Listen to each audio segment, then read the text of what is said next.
arkadaşlar. Şu anda Kanal İstanbul projesinin yapılacağı İstanbul'un en güzel ilçelerinden bir tanesi olan Küçükçekmece'deyiz. Şu anda tarihi Mimar Sinan'ın yapmış olduğu köprüdeyiz. Evet, proje burada gerçekleşecek.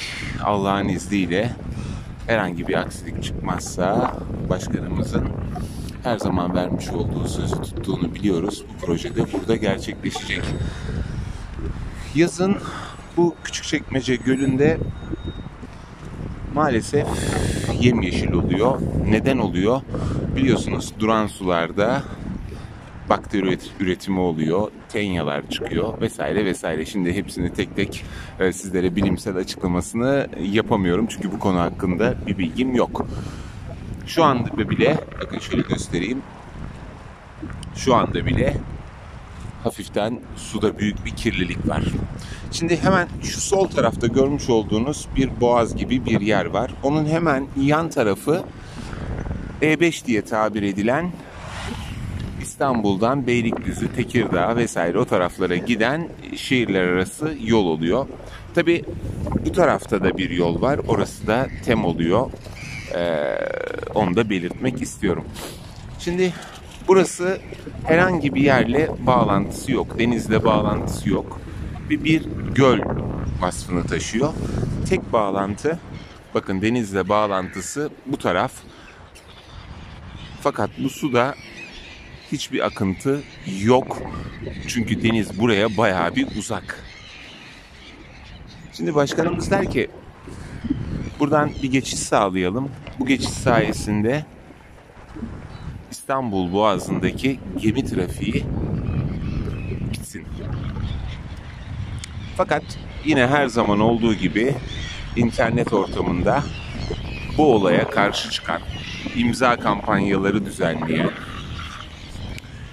özellikle YouTube, Twitter ve diğer sosyal paylaşım sitelerinden birçok yayın görüyoruz.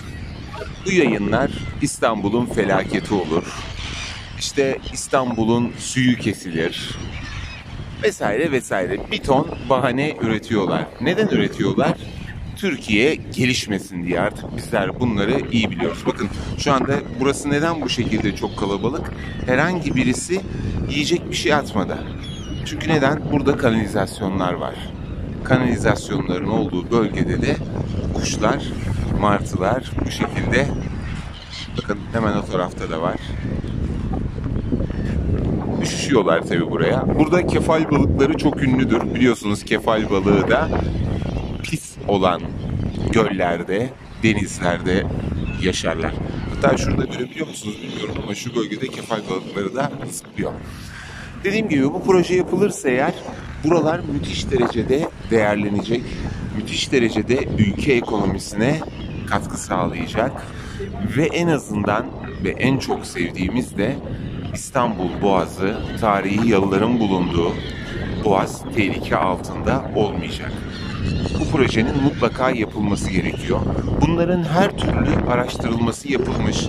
Cumhurbaşkanımız, Çevre ve Şehircilik Bakanlarımız tarafından bunların hepsi deklare edilmesine rağmen, tüm raporların alındığının bildirilmesine rağmen maalesef ve maalesef hala İstanbul için kıyım oluyor diyor bu tür insanlar. Özellikle Amerika, son videolarımda bayağı size bahsediyorum değil mi? Amerika'da yaşayan, Türkiye'den kaçıp giden, Kanada'da yaşayan, ülkemizden kaçıp giden, çünkü neden? FETÖ terör örgütüne üye kişiler özellikle bu konu hakkında çok büyük spekülasyonlar yaratıyor. Yok şöyledir, yok böyledir. Ya kardeşim siz bu ülkeden, affedersiniz, tırnak içinde siktir olup kaçıp gitmişsiniz. Bir suç işlemişsiniz. Bu suçun cezasını çekmemek için basıp gitmişsiniz. Ve hala utanmadan hala bu ülke hakkında konuşmalar yapıyorsunuz. Yazılar yazıyorsunuz. YouTube'da çeşitli röportajlar veriyorsunuz. Hatta dikkatimi çok çekiyor. Hepinizin birer tane de YouTube adresi var. Yavrum o kadar delikanlıysanız gelsenize Türkiye'ye. Bakın biz Türkiye'de çok rahat bir şekilde, hiçbir baskı altında olmadan dilediğimiz gibi yaşıyoruz. Siz ne yapıyorsunuz abi? Demek bir suç işlediniz değil mi? Yani bunu artık defalarca söylemeye gerek yok. Bir suç işlediniz ve korkak tavuklar gibi kaçtınız bu ülkeden. Gelin, madem kendinizi haklı görüyorsunuz, gelin mahkemelerde yargılanın. Bakalım haklı mısınız, haksız mısınız? Bizler adına niye davalar açılmıyor? Çünkü neden? Bizler ülkedeki muhalefet partilerine dil uzatmıyoruz arkadaşlar. Değil mi? Madem bizim bu kadar gücümüz var, madem sizlerin dediği gibi hükümetin adamıyız, abi muhalifteki tüm partilere bizler de saydırabiliriz. Ama yapmıyoruz. Değil mi? Yapmıyoruz. Çünkü neden? Bizim her siyasi partiye saygımız var. Savundukları konuları savunmuyoruz. Dediklerine karşı çıkıyoruz ama bir örf, bir adalet var değil mi? Yani şimdi biz küfürle mi karşılık verelim? Hakaretle mi karşılık verelim? Biz bunları yapmıyoruz ve her zaman da diyoruz. Bizler hükümetin, sizlerin dediği gibi hükümet yalakası değiliz. Bizler halkçıyız. Bizler milletimizi seviyoruz. Tekrar buradan belirtiyorum. Yarın öbür gün Cumhuriyet Halk Partisi başa gelir. Onun da lideri ne olur? Bizim başkanımız olur değil mi? Biz de ona laf söyletmeyiz. Söyleyenlerin karşısında oluruz. Çünkü neden? Bizler devletçi politikaları destekleyen insanlarız. Bizler ülkenin menfaati ne gerekiyorsa onu yapacak kişileriz. Her şeyden önce ülkenin menfaatleri, dinimizin yücelmesi gelir. Onun için lütfen bu konu hakkında artık yok hükümet yalakası, yok kaç para alıyorsun. Yani bu tür lafları artık yazmayın. Kanalımız 1500 kişi. Hükümet yalakası olsak, hükümetten destek alsak kanallarımız milyonlara girer. Anlatabiliyor muyum? Onun için artık söylediğiniz lafları, kelimelerin de artık bir inandırıcılığı olsun. Lütfen yani. Evet. Dediğim gibi şu anda çok rüzgar var. Kusura bakmayın eğer rüzgar sesi çok geliyorsa kusuruma bakmayın derim. Çünkü mikrofonu almayı unutmuşum. Evet, burası ne İstanbul'a su sağlayan bir su kaynağı. Burada sadece ve sadece yani etrafında bakın buralarda hiç etrafında tarla vesaire de yok. Zaten buradan sulama da yapılmaz bu sudan. Şu anda bile leş gibi kokuyor su. Bakteri yuvası.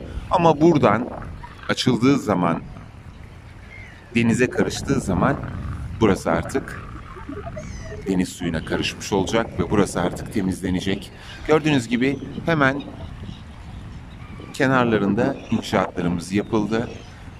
Çehresi düzeldi. Eskiden burada gecekondular vardı, bostanlar vardı. Hatta o bostanları buradan çıkan suyla yapıyorlardı arkadaşlar. İnanır mısınız ya? Buradan suyu alıp bostan suluyorlardı. Belki de kaç kişi bu su yüzünden hasta oldu burada senelerce. Şimdi o bostan buradan kalktı ve gördüğünüz gibi güzel yapılar yapıldı. Şu anda %100 doluluk oranı sağlanmış durumda. Çok fakiriz ya. Bu kadar paraya nasıl alacağız biz? Hepsi şu anda satılmış durumda. Yeni projeler yapılacak. Gördüğünüz karşı taraf, şu taraf Avcılar kısmı, Frizköy diye devam ediyor. Şimdi biraz isterseniz yine bundan 10 sene önce yapılan sahil şeridinde yürüyelim. AK Parti tarafından yapıldı. Burada Küçükçekmece halkı gelip rahatça dolaşsın diye. Özellikle yaz aylarında çok güzel bir yer oldu burası. Çay bahçeleri açılıyor. İnsanlar çekirdeklerini alıyorlar. Dondurmalarını alıyorlar. Çok güzel bir yer oldu. Işıklandırılıyor akşam buralar. Dediğim gibi güzel bir proje. Projeyi desteklemekte fayda var. Reis ne diyorsa, ne yapıyorsa en iyisini yapar. Onun için bizler daimi şekilde projeler ürettiği sürece hep arkasındayız. Ne diyelim? Başka bir videoda görüşmek üzere diyelim.